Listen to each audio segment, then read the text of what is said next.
In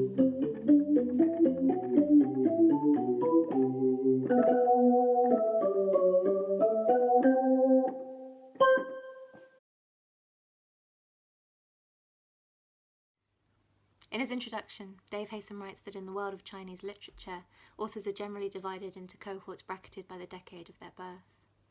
Yu Yoyo was born in 1990. Her early works were often treated by critics less as actual poems and more as artefacts of precocity, the miracle of a 14-year-old girl writing verse.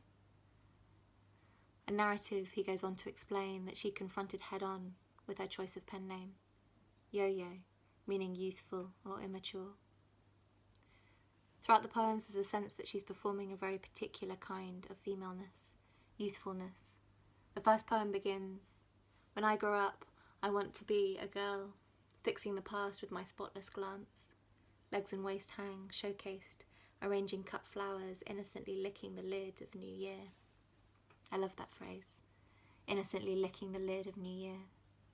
The line break after lid, allowing you to feel the full sensuality and comedy of the action before she sweeps it into the abstract. The word innocent is loaded, as is showcased. Yu Yoyo lays out a performed self, a girl who wants to be a girl when she grows up. In her book, Consorting with Angels, Darren Rhys-Jones writes that the performance of a self, specifically a gendered self, must be read as part of a complex matrix between poet, text and speech.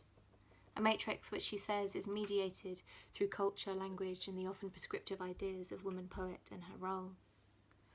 Women are made aware of their bodies from a young age, overtly sexualised or else saddled with the weird, often creepy notions of innocence and purity. Yu Yoyo gathers all of this up. The perceptions of a female poet, of a girl, of her youth and the conflicting ideas that are pushed onto or into that body, and sets it out for us using its own language. But she offsets it, performs it off-kilter, darkly. Lurking beneath the surface of this poem, implicit between the lines, is at the very least a raised eyebrow, more likely a dagger.